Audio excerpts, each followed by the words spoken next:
Bonsoir Antonin. Bonsoir. Alors le championnat de France en Blitz vient de se terminer. Nous sommes au casino d'Aix-les-Bains et puis j'ai le plaisir d'accueillir en interview le nouveau champion de France. Alors est-ce que tu peux nous dire tout d'abord combien de titres a ton palmarès sur cette épreuve? Eh bien, je viens d'acquérir mon 13e titre. Et le premier remonte d'ailleurs à 31 ans en arrière, puisque j'avais gagné le championnat 93, âgé de à peine 16 ans. Quelle belle longévité, donc tu inscris une nouvelle ligne à ton palmarès aujourd'hui. Est-ce que tu peux nous faire part de tes impressions? Comment as-tu traversé ces 4 parties? Plutôt bien, pas beaucoup de frayeur, très peu de doutes de vocabulaire. J'avoue que c'était beaucoup plus tranquille que les originales. J'ai pêché un petit peu parce que j'ai abordé la journée en voulant vraiment être exhaustif et imprenable sur les Scrabble, et ça m'a coûté d'entrée de jeu 7 points sur le coup de bruité à la première partie, où là, en ayant vu bruitage, biturige qui bloquait pour une case et ODS9, biturige mot nouveau, tout à fait. Bien, du coup, j'ai complètement zappé la recherche du coup à 30 ou 40 points. Et donc, j'ai démarré par une bévue à -7 que j'ai corrigé petit à petit dans la journée en haussant le jeu, le niveau de jeu. alors c'est une brillante correction puisque tu le dis toi-même, le négatif est contenu à 10 unités. Oui. Donc c'est remarquable. Est-ce que c'est ton record du plus petit négatif? Il me semble que tu as déjà fait mieux. J'ai déjà fait mieux au championnat du monde, ici à Aix-les-Bains, en 2014, avec 4 fois top. Oui, alors là, c'est la consécration suprême, réussir effectivement à égaler l'ordinateur. Alors c'est le rêve de tout un chacun, très peu de joueurs ont réussi une telle performance. Est-ce qu'on peut dire quand même que sur ce championnat de France en Blitz, ça a été pour toi donc la balade des gens heureux? Tu es passé à travers tous les showstraps, effectivement, brillant championnat. Quelles sont les personnes qui terminent juste derrière toi? Eh bien, Sanson, deuxième. Finalement, on échange nos places avec les originales d'hier. Et Simon Valentin a réussi, en se faisant très peur, à conserver sa 3e place, comme aux originales d'hier. Donc, c'est les mêmes 3 joueurs dans le désordre. Enfin, avec moi en premier, Sanson deuxième et Simon toujours 3e. Effectivement, donc là sur ce parcours aixois, ce festival fédéral, vous brillez tous les 3. Alors maintenant, on va se projeter très vite sur le dernier rendez-vous de la semaine avec la Coupe d'Aix.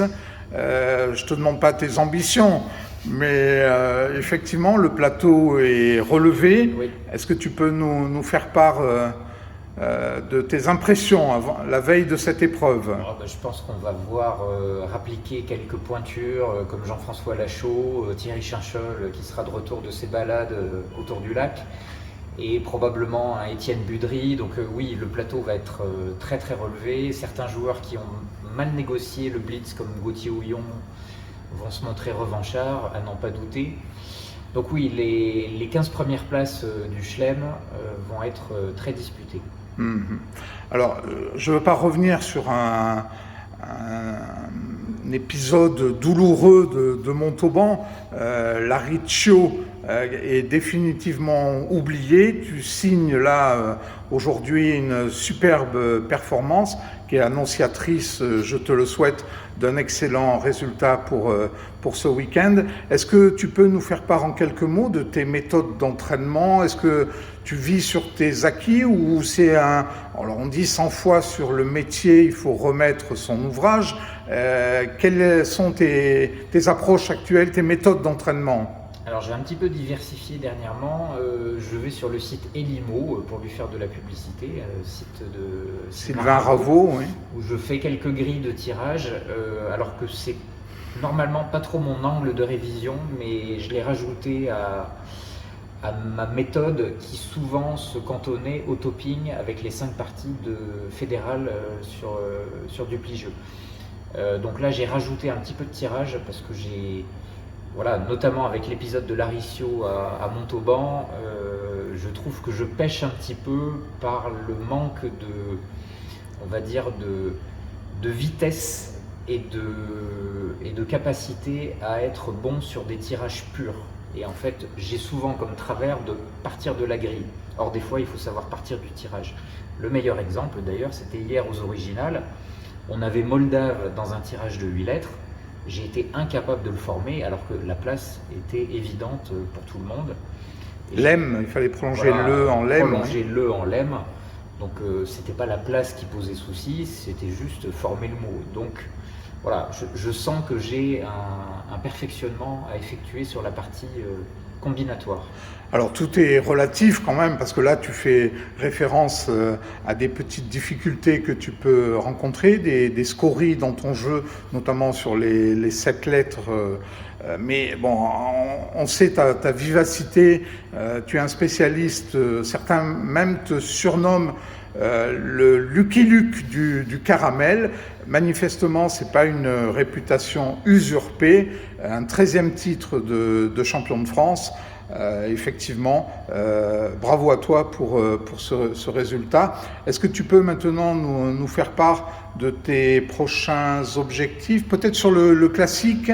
Est-ce que tu seras à l'Open de France dans une dizaine de jours, en région parisienne? Non, je ne ferai pas le déplacement. En revanche, j'escompte bien me qualifier en équipe de France classique pour aller jouer à Trois-Rivières les championnats du monde. Donc je ferai probablement le championnat de France à Chamalières au printemps 2025. Effectivement, là aussi, pour faire un petit focus sur la formule classique, la perspective de ce championnat de France à proximité de Clermont-Ferrand, tu le dis toi-même, à Chamalières. Il y a déjà eu d'ailleurs un championnat de France à cet endroit-là. Chamalières offre une centralité particulièrement intéressante et on espère que ce sera un grand rendez-vous, une grande fête pour le classique l'an prochain.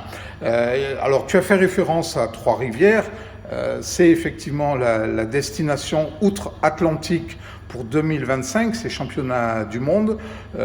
On espère une belle édition, ça se présente fort bien. La fédération vient d'ailleurs de communiquer tout récemment sur une extension que l'on va proposer à l'ensemble des personnes qui seront sur place. C'est la semaine qui suit les championnats du monde. Voilà, et donc il y a une trentaine de places pour qu'on maintienne cette extension. On espère effectivement atteindre ce quota-là. Un grand merci à toi, Antonin, pour cette interview. Un dernier mot peut-être pour conclure. On te laisse carte blanche. À toi de conclure cette interview. Je souhaite bonne chance à tous les gens qui, demain matin, se présenteront à la Coupe d'Aix et vivent le Scrabble. Parfait. Nous sommes tous fiers de l'être pour ces bagarres à coups de poing.